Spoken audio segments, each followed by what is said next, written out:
na gawain nating sa San Fernando Outreach. Sobra po akong nagagalak. Pero bago po ang lahat, lubos ko pong binabati ang ating mahal na Panginoong Jesus. Dahil siya ang nagbigay ng ating mga buhay, pagpapala, kung nasan man tayo ngayon. Dahil yun, isa tayo sa mga tinawag na mahal na Panginoong Jesus. Amen. Praise the Pangalawa Lord. po, binabati ko po ang ating beloved Honorable Pastor Wildy Estrada Almeda and ang ating Assistant Pastor, Lina C. Almeda. Bagamat siya ay kapiling na ng ating mahal na Panginoong Jesus at ang ating beloved children and beloved workers, instrumentalists, choir member, to all brethren, and sa ating nangunguna sa ating lugar na ito. Magandang araw po sa ating lahat. Hindi ko na po patatagalin dahil alam ko po maiksi lang ang oras natin. Pero lubos po akong nagpapasalamat sa mahal na Panginoong Jesus dahil po ito po ay araw ng pagpapasalamat at ipagsigawan sa maraming sanlibutan ang tunay na kongregasyon ng totoong Diyos na buhay. Amen! Mga minamahal, aking pong ipapatotoo, sa abot ng aking mga tinig, sa ating mga kapitbahay, sa ating karatig lugar, kung saan umaabot ang aking tinig, masasaksihan ninyo sa oras na ito kung paano kumilos at nagbigay ng himala ang mahal na Panginoon Jesus sa aking buhay. Amen? Mga minamahal, papasalamat ko sa Malapanon, yung baby ko. 3 years old, yan po ay nahulog sa building. Hindi po bahay, building. Mga minamahal, sa tuwing ipinapatotoo ko to, ipinapakita ng mahal na Panginoong Yesus kung gaano siya katotoo. Mga minamahal, during that time, nasa studio kami. Nasa studio kami for airing. E-air na kami. Sinama ko kasi yung family ko sa studio. Pagtingin ko sa studio, sabi ko, nasan yung anak ko? Asan si Noah? Hindi ko makita. Yung cameraman ko, bumaba sa second floor. Ay, sa may first floor, bumaba siya. Doon nag-yossi break yung cameraman ko. Maya-maya, kita-kita sa CCTV na kung paano dumaan yung anak ko sa likod ng cameraman ko. Nahulog galing sa second floor ng building. 3 years old. Mga minamahal, parang may bumagsak na saging sa likod ng cameraman ko. Sigaw na sigaw yung cameraman. Sabi niya, Direk, yung anak mo nahulog.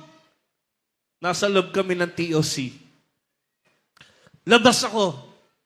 Paglabas ko, kala ko nasa studio lang, tinatalon ko na yung hagdan, pababa. Nakita ko yung anak ko.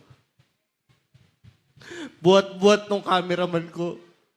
Punong-puno ng dugo. Bilang isang ama, ang hirap tignan ang kalagayan ng anak mo na nasa ganong sitwasyon. Tinignan ko yung taas kung saan nahulog yung anak ko. Terrible, napagkataas. Kahit ako, pag ako nahulog dito, dalawa lang yan. Pwedeng mamatay ako o pwedeng bali-bali buto ko. Binuhat ko yung anak ko. Sinakay ko sa van. Takbo sa hospital. Pinakamalapit. Pero habang tumatakbo kami sa hospital, andyan kami mag-asawa. Nagpupuri, mahal na Panginoon. Amen. Sa mga oras na ito, alam ko, tinitignan mo kung hanggang saan ang pananampalataya ko. Humingi ng tawad, nagpupuri, sumisigaw. Hindi ko na alintana kung ma-aksidente kami dahil lahat ng sasakyan sinasalubong ko na. Walang two-way sa akin. One-way ko na yan. Madala ko lang yung anak ko sa ospital. Yung pinakamalapit na ospital, dinala namin doon. Binigyan siya ng first aid. Sabi sa akin nung traffic enforcer, sabi niya, "Sir, ba't dyan nyo dinala? Yung hospital na yan, lahat ng pumupunta dyan critical, namamatay. Lahat ng pumunta dyan, pinagkakaperahan lang. Masakit man sa pandinig, pero mukha daw pero yung may-ari na yun. Pero pinakita na mahal na Panginoong Yesus ang kapangyarihan niya. Pagdating doon, binigyan ng first aid yung anak ko. Bali itong hita niya eh. Tabingi. Binigyan ng first aid, tinalian, nilagyan ng kahoy. Sabi ko, "Ma'am, Doc, tatransfer ko na lang po sa pinakamas malaking hospital. Baka hindi kayang i-cater. Sir, gawa lang kayo waiver." Sulat ang waiver. Saglit lang po yun, mga 5 minutes. Maya-maya, dumating yung bill ko. Ang laki ng babayaran ko. Sabi ko, wala akong dalang pitaka, wala akong dalang pera dahil madalian, emergency, yung wallet ko tsaka yung bag ko nasa opisina. Mabilisan. Sabi ko, malapan nun, anong gagawin ko? Maya-maya po, bumaba yung mismong may-ari ng hospital. Mismong may-ari. Sabi ng mismong may-ari, "Ano nangyayari? Anong problema dyan?" "Dok, wala po silang pambayad." "Huwag nyo na singilin! Paalisin nyo na!" Amen. So imagine, dun pa lang, nagpakita na ng himala ang mahal na Panginoong Jesus. Habang tinatakbo namin, papuntang East Avenue, wasiwas na naman sa kalsada, andyan pa rin, patuloy, nagsusumabo sa mahal na Panginoong Jesus. Mahal na Panginoong Jesus, panghawakan mo itong batang to. Mahal na Panginoong Jesus, kung pwede angkinin ko na yung nararamdaman ng anak ko. Dinala sa ISAB. Pagdating doon, ilang doktor agad yung tumingin sa kanya. Kundi po ako nagkakamali, nasa 5 hanggang 6 ang doktor niya. Chinek up. Sige, i-ultrasound, i-x-ray. Lahat, general check-up. Habang ipinapasok siya, habang nasa ER, nananalangin kami mag-asawa. Mahal na Panginoong Jesus, lahat na nangyayari sa aking buhay, alam ko may kaparaanan ka. Alam ko may layunin ka. Alam ko kung bakit nangyayari sa akin to. Pinapatatag mo ang aking pananampalataya sa iyo.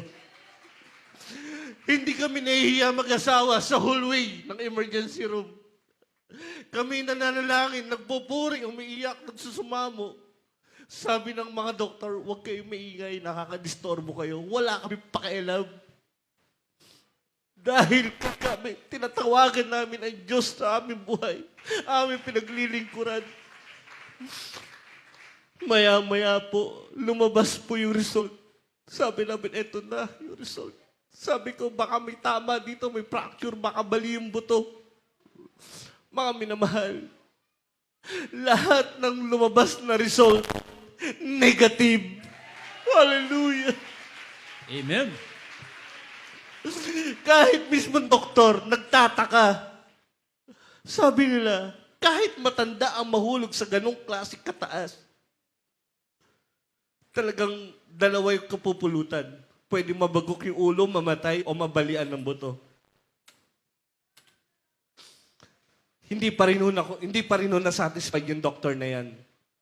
Nasa ward na kami, nagpapahinga na yung baby ko. Pinababa pa ulit. Baba ka na kayo sa ER. Uulitin daw yung examination na ginawa sa kanya. So, inulit po ulit. Sabi, eto na naman po. Nanalangin po ulit kami, baka nga nagkamali lang sila. Habang kami nananalangin, lumabas na may result. Mahal na Panginoon, nilalehas ko po ito. Sabi ko, mahal na Panginoon, ipakita mo sa mga doktor na ito na tunay ang Diyos naming pinaglilingkuran. Lumabas yung result. Negative na naman. Hallelujah! Amen. Kaya sabi Sabi ng doktor, negative lahat. Sa ulo, sa katawan, maayos yung mga buto, lahat. May konting fracture lang, konti. May konting fracture sa tuhod. Yun yung kailangan pagilingin. Sabi ko, Dok, yung anak ko ba, possible ba na makakalakad ulit? Possible pa na magiging normal ulit siya? Sagot sa akin ng doktor, mga minamahal, hindi. Hindi. Himala kung yung anak mo'y makakalakad. Himala kung yung anak mo'y magiging isang normal na bata. Araw-gabi, habang binabantay namin sa ospital, sabi ko, mahal na Panginoon, ang hirap lumaki yung anak ko. Nalalaki siyang lumpo. Nalalaki siyang hindi normal. Pero sabi ko, nanindigan ako sa mahal na Panginoong Yesus na alam ko ang Diyos dito ay buhay. That's right. Amen. Na ang batang sinasabi nila na hindi na makakalakad at himala, ito po yung batang sinasabi nilang hindi na makakalakad. Ito yung batang sinasabi nilang hindi na magiging normal. Batang naglalakad, batang tumatalon, batang nagbibisikleta, batang malakas.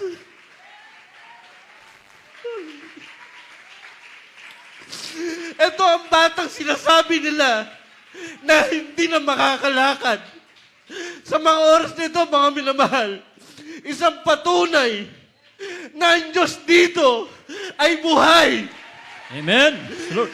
Na patunay lamang ang mga himala rito. Totoo. Ito yung batang sinabihan ng doktor na hindi makakalakad. Ngayon, lakad ka. Amen. Lord. Tumatalon. Pumapasok sa eskwelahan. Isang normal na bata at malusog. Sino magsasabing hindi totoo ang obligasyong ito? Sino magsasabing tayo ay gaya-gaya? Sino magsasabing ang Diyos natin ay tulog? Mga minamahal, himala sa himala. Maraming himala. Ang iyong lingkod na nasa harapan ninyo,